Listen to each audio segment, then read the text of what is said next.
السلام علیکم دوستو، شاہد نواز آپ کی خدمت میں حاضر ہے۔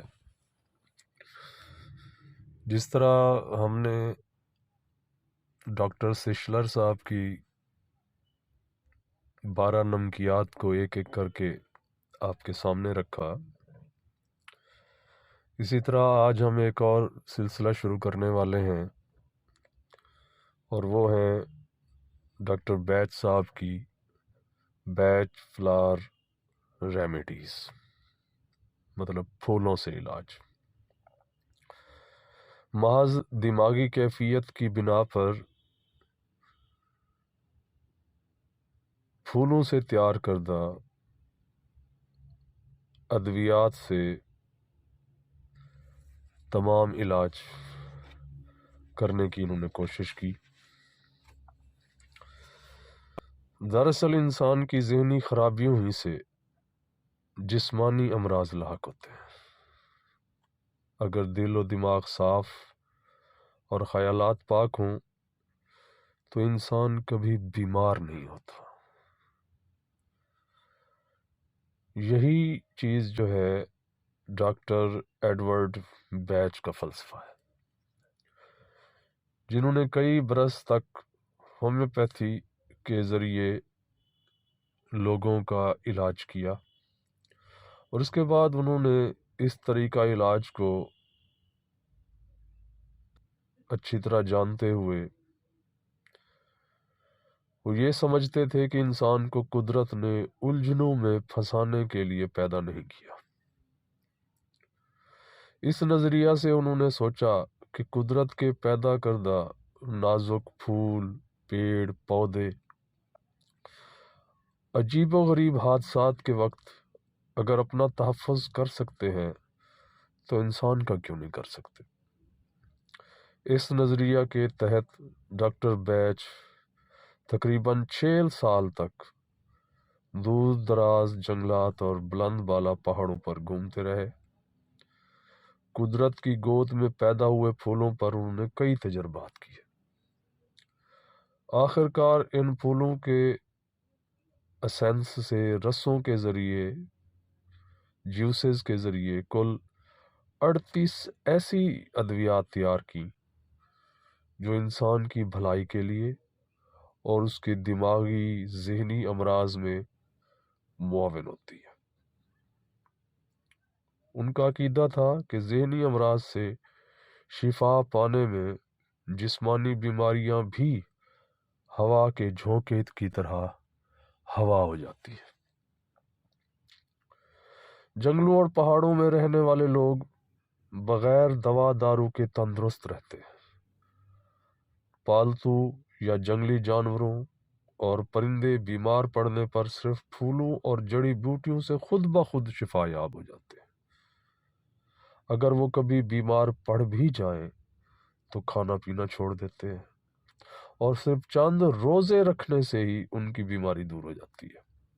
پھولوں کی خوشبو، تازہ ہوا اور صاف پانی سے ان کی بیماریاں دور ہو جاتی ہیں۔ لیکن اس دور جدید کا یہ تصنع اور اس نئی تہذیب میں پلنے والا انسان ضرورت سے زیادہ کھاتا ہے اور ذہنی اذیت میں جکڑا رہتا ہے، اور اسی طرح وہ سیر سپاٹے کو بھی نظر انداز کر کے دواؤں کے بل بوتے پر زندہ رہتا ہے۔ یہ زندگی بھی کیا زندگی ہے یار، بلکہ وہ دن پورے کرنے والی بات ہو جاتی ہے۔ ڈاکٹر بیچ صاحب نے اپنی 6 سالہ تجربات کے بعد ہزاروں ہومیوپیتھک ادویات کی جگہ صرف 38 بیچ فلاور ریمیڈیز تیار کی۔ مختلف ڈاکٹروں نے پھولوں سے تیار کردہ یہی ادویات اپنے ہزاروں مریضوں کو دیں اور کئی سارے تجربات کیے۔ بیچ فلاور ریمیڈیز انسانی صحت کے لیے ہومیوپیتھی کی ایک شاخ کے طور پہ سامنے آئی، جو کہ مطلب بیماروں کے لیے شفا کا پیغام لے کے آئی۔ ڈاکٹر بیچ کے اصول کے مطابق انسان کی جسمانی اذیت کوئی مرض نہیں ہے، یہ ذہنی مرض کی علامت ہے۔ ذہنی مرض کی وجہ سے ضمیر کی آواز کے مطابق نہ چلنا ہے۔ جب بھی اپنے ضمیر کی وارننگ کے باوجود الٹا کام کرتے ہیں، ہمیں کسی دماغی مرض مثلا خوف، غرض، شک، لالچ اور غصے کا شکار ہونا پڑتا ہے۔ یہ دماغی مرض ہماری جسمانی اذیت کا سبب ہے۔ یہ ذہنی اذیت جتنی پرانی اور گہری ہوگی اتنی ہی جسمانی تکلیف لمبی ہوتی جاتی ہے۔ اس اصول کے مطابق ظاہر ہے کہ تمام تکالیف اور اذیتوں کی جڑ اپنے ضمیر کی آواز کو ٹھکرا کر اپنے طے شدہ کام کرنے میں رکاوٹ کو برداشت کرنا، یا دوسروں کو اس کے ضمیر کی آواز کے مطابق کام کرنے میں رکاوٹ ڈالنا۔ جب ضمیر کی اس آواز وائس آف کانشیس کو ٹھکرا دیا جائے تو ذہنی امراض لاحق ہو جاتے ہیں۔ در حقیقت جسمانی مرض کا کوئی وجود نہیں ہے، یہ ذہنی بدحالی کی علامت ہے۔ جو ہی دماغی حالت میں افاقہ پیدا ہوتا ہے، جسمانی حالت خود بخود ٹھیک ہوتی جاتی ہے۔ کسی مریض کا علاج کرتے وقت اس کی جسمانی اذیت کو کوئی اہمیت نہیں دی جانی چاہیے، خواہ اسے پیٹ درد ہو یا سر پھٹتا ہو، جی متلاتا ہو یا چکر آتے ہوں۔ جسمانی مرض کی کسی بھی علامت پر کوئی دوا نہیں دینی چاہیے۔ یہ ڈاکٹر بیچ صاحب کا نظریہ ہے۔ اب آپ اس سے اتفاق کریں یا نہ کریں، یہ ایک علیحدہ بات ہو جاتی ہے۔ اس جسمانی کیفیت کی وجہ سے اس کے دل و دماغ میں جو تبدیلی پیدا ہوتی ہے، مثلا مایوسی، خوف، کوئی تکلیف برداشت سے باہر ہو جائے تو اس کی ذہنی کیفیت کی بنا پر دوا دی جاتی ہے۔ جوں جوں اس کی دماغی حالت ٹھیک ہوتی جاتی ہے، جسمانی اذیت کی علامات میں خود بخود افاقہ ہوتا جاتا ہے۔ ہومیوپیتھی میں بھی کسی بڑے مرض کا علاج کرتے وقت مریض کی ذہنی کیفیت کا جائزہ لینا ضروری ہوتا ہے۔ حقیقت تو یہ ہے کہ جب تک یہ معائنہ نہ کر لیا جائے اس وقت تک علاج مکمل طور پر کامیاب نہیں ہو سکتا۔ کئی مرتبہ خود ہی علامات کی بنا پر ہی دوائی دی جاتی ہے، جسمانی تکلیف کی طرف کوئی توجہ نہیں دی جاتی۔ خیال بعض اوقات یہ بھی ہمارے ذہن میں آتا ہے کہ دوائی کب تک جاری رکھنی چاہیے۔ بنیادی اصول تو ایک ہی ہے کہ جب تک دماغی حالت درست نہ ہو جائے اس وقت تک دوا جاری رکھنی چاہیے۔ مثلا ایک شخص کو یہ محسوس ہوتا ہے کہ وہ جو کچھ کھاتا ہے گلے میں اٹک جاتا ہے، اس رکاوٹ کو ہٹانے کے لیے کریپ ایپل 1 یا 2 روز ہی دینی پڑے گی۔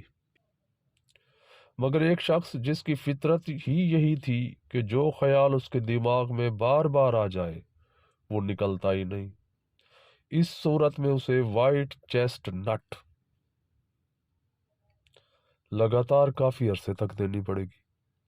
یہ ڈاکٹر بیچ صاحب کی میڈیسنز کے نام بتا رہا ہوں آپ کو۔ ایک بچے کو امتحان کا خوف ہے تو اسے میمولس 2-3 دن میں اس کا ڈر دور کر دے گی، مگر جب بچہ پیدائشی طور پر ڈرپوک ہو، ہر وقت اسے کسی نہ کسی چیز سے ڈر لگا رہتا ہو، تو اس کے دل سے یہ ڈر نکالنے کے لیے میمولس یا راک روز کئی ماہ تک دینی پڑ سکتی ہے۔ چلیں جی، یہ ڈاکٹر بیچ صاحب کی فلاور ریمیڈیز کا ایک چھوٹا سا تعارف تھا۔ امید کرتا ہوں کہ آپ کے ذہن میں آ گیا ہوگا کہ ڈاکٹر بیچ صاحب کی جو فلاور ریمیڈیز ہیں وہ انسان کی وائٹل فورس پہ، ان کی دماغی کیفیت کو ٹھیک کرتے ہوئے اس سے ایسوسیٹڈ امراض کا علاج کرتا ہے۔ تو ہم پھر ان کی جو 38 میڈیسنز ہیں بیچ فلاور کی، پاکستان میں تو یہ مطلب بی ایم کمپنی نے ان کو بنایا ہے، 6x پوٹینسی میں تیار کیا ہے، تو جو آپ کو اویلیبل ہو سکتی ہے تو آپ ان کو لے کر بھی استعمال کر سکتے ہیں۔